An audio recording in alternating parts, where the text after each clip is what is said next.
this week's video. So this clip that we're just watching here is from last week, not from my most recent ride, but I just wanted to show you this so we can compare the difference in the weeks and how rushy and horrid this is, and look at the video that I have coming up and see perhaps the difference.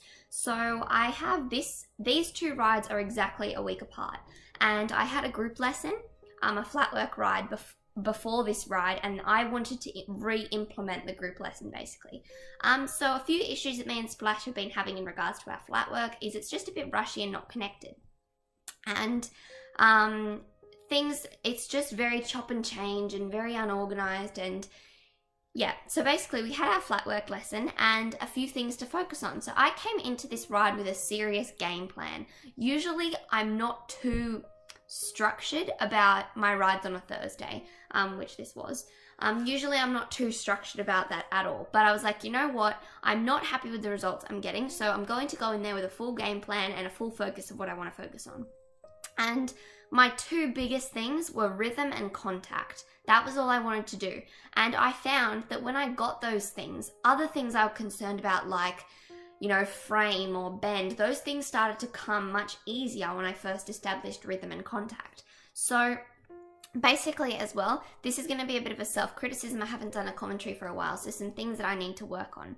So here all I'm focusing on is rhythm. I want him to be soft, but as you can see too, you know, contact is something that how do I word it? Contact is something that I find really hard to achieve and keep consistent. So that was a very big focus too, and I think that whole circle around there was quite nice. I think he was quite into the contact. But basically what I'm focusing on with my rhythm is I'm literally counting and he needs to stay steady. I don't want him rushing off and then slowing down. I think we have a canter transition here. No, we don't. I don't want him rushing off. I want it to stay very steady paced and want to feel as if all his energy is quite contained and I can shift and do what I want with it, if that makes sense. But I don't want the rhythm to just be bursting all the time. You know, he's quite a forward horse, so realistically the rhythm is about bringing the pace down and steadying things. I'm pretty sure we're going to have a canter transition. The canter transitions aren't too bad. They need a lot of improvement still. But yeah, so now I'm trying to put that rhythm and focusing on that into the canter. Again, like I said, I was trying to maintain a lot of contact. This involved a lot of half halts, and as my instructor was wording it, you know, taking the half halt and maintaining it. And I feel like the canter was quite nice. However, watching back this video, the downward transitions are still very rushy, and it takes a lot for when we go from a canter to a trot to contain all his energy. So that's something that we're also working on, but right now I didn't want to focus on that. I just wanted to keep the focus on rhythm and on contact. So once we go from a canter to a trot, we got another canter transition. That was much... Okay, so we had a bit of a stall. So like I said, the canter transitions aren't very nice. I'm not too focused on that this lesson. All I'm focusing on is contact, trying to get him to also bend around my inside leg. You can see his inside shoulder is still falling in, but honestly, not something I was focusing on. Should have been focusing on that more and correcting that, but that wasn't something I was doing. However, as you can see, you know me, again, that was better, that downward transition. It's still a bit rushy and still a bit like all over the place and floppy. So that's something we'll work on. But no, that one was much better than the last one. Also too, some criticisms of my position. You can see there too, I'm trying to really do this half halt and hold. Half halt and hold. And I'm not sure if you can see, but I feel like the rhythm there has steadied itself a lot within that second half of this big circle we're doing.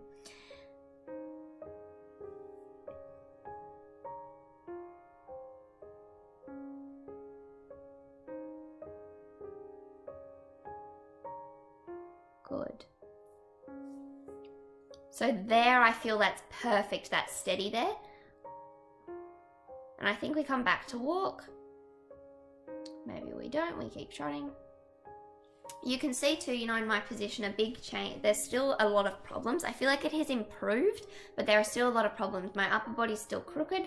My outside hand needs to come up higher. My inside hand needs to stop doing that ghost hand thing where it like curves down.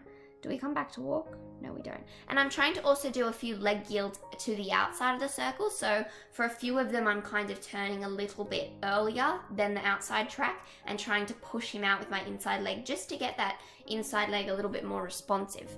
But there I feel like that connection was perfect just in that little section there. Felt like that was really nice. But as I was saying about my hands, you can see the real imbalance, and that is something I feel has improved in the past few months. However, it's something that still needs to get a lot better. So we're getting there, I'll be completely honest with you, the last few months they've been really fun, and I haven't been too focused on the technicalities of things, and I feel like this ride tried to readdress some of those technicalities. In the walk too, it's easy for him to lose his rhythm in the walk as well. So I was aiming again to get that steady contact, that steady connection. And all I'm doing is in my head, I use a lot of visualization when I'm riding or trying to get something new. And in my head, I'm just thinking I want all his energy to be contained. And for example, like Play-Doh, I want the Play-Doh to be really tight, and then I can mold it and do what I want with it. So once I have control of the rhythm, that's going to get me a lot more control and a lot more, I can work with a lot of other things much better. That was very badly worded, I apologize. We're doing a change of direction here. I hope you can see the bend change going to the right. Again though, you can see the crookedness right there of my upper body with his body. So that's something that, again, needs to be addressed. But like I said, I wasn't too focused on that. I was just focused on rhythm and contact. That's it. I think another thing too, you know, being really, last week's ride, the clip I showed at the beginning of the video, last week's ride was a bit of a disaster because everything was too rushed. This is only a 10-minute snippet of our ride, but throughout the whole ride, I felt like we rode very patiently. We really took our time to establish the walk rhythm, the contact in the walk. Then we really took our time to establish bend in the walk. Then we really took our time to establish a response to the inside leg in the walk. Then we did all that in trot. Then once we had that on both reins, we did all that in canter. I felt like it was just much more relaxed and very organized, if you understand what I mean. We weren't just riding for the sake of riding. I felt like there was a purpose to everything that we were doing. And I came out of the ride very satisfied because what I had wanted, 99% had gone to plan, which was great. So, yeah. Contact's getting a bit shifty there. I'm pretty sure we do a... No, we don't. Again there, you can see the bend in his whole body as a whole looks okay, but that inside shoulder is still falling in. So even though we're establishing bend, the whole, do you get what I mean? Like, even though his body is, I suppose, bending to the inside, that shoulder is still falling in at the same time. So that's something that needs to be corrected too. And something really good, I wasn't trying to focus too much on, like I said, frame, because I felt like that came in automatically. Right there, I don't know why, but I remember being in that position, riding past when that horse was there, and I actually thought in my head that he was going to spook. Don't know why, he didn't, there was no reason, and you could see my upper body kind of inch forward a little bit, and I distinctly remember that. So that's something as well, you know, not assuming that things are going to go wrong, and I spoke about that in last week's video. But that's something too. I think we have a canter transition here, and it's quite nice. It's quite quick, and the response is really good. However, we do also need to work on keeping his head not thrown up. Now what happened there was I felt like I didn't have balance in my canter straight away, so I went up into 2-point just to get a feel for his stride, and then I sat myself back down. However, watching back these videos, my lower half of my body is, I really liked his contact there. Sorry, I just want to say that. I think that there was my favorite segment of the ride because it felt rhythmical. The downward transition was atrocious. It felt rhythmical. It felt like there was contact, and it felt like it just felt steady. So that was that part down there. But I just wanted to say, one, the downward transition was really bad just then. But also as well, I wasn't really noticing this or feeling it too much. But in the canter, my lower half of my body is very locked and is not moving with him.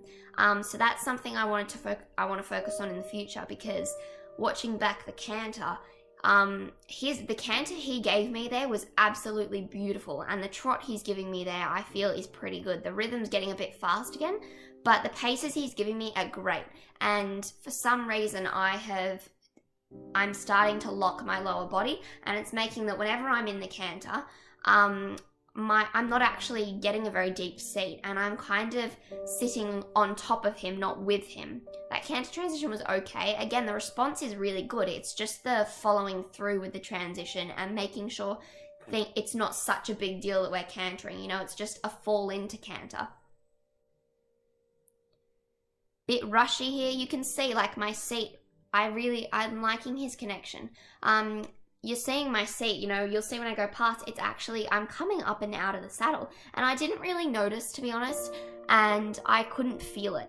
And watching back, that's why I love watching back videos, because now I'm going to go in the next lesson, in my next ride, and focus on getting that deep seat, because I feel like at the moment when we're cantering, I'm riding on top of him, I'm not riding with him, if that makes sense. Bit rushy, bit rushy. I'm just playing with that inside rein. Whenever I feel like I lose the rhythm or I lose the connection, I do a massive half halt, but then I kind of hold the half halt and do slowly release it, if that makes sense.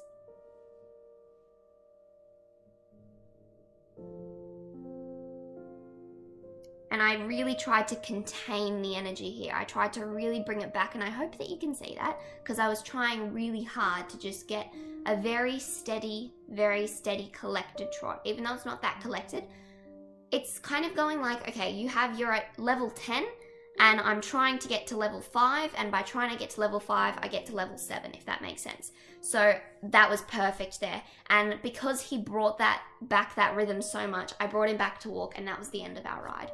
But yeah, I just wanted to say, you know, whenever I'm trying to bring back that rhythm, I do a massive hold and of the rein, and then I release, and I don't release. I take a massive half hold, I hold it, and then I use the rhythm I've got then to work with something else. So that was just a little self-criticism. Here are some videos you can also watch from last week. Anyways, I'll see you guys later. Bye.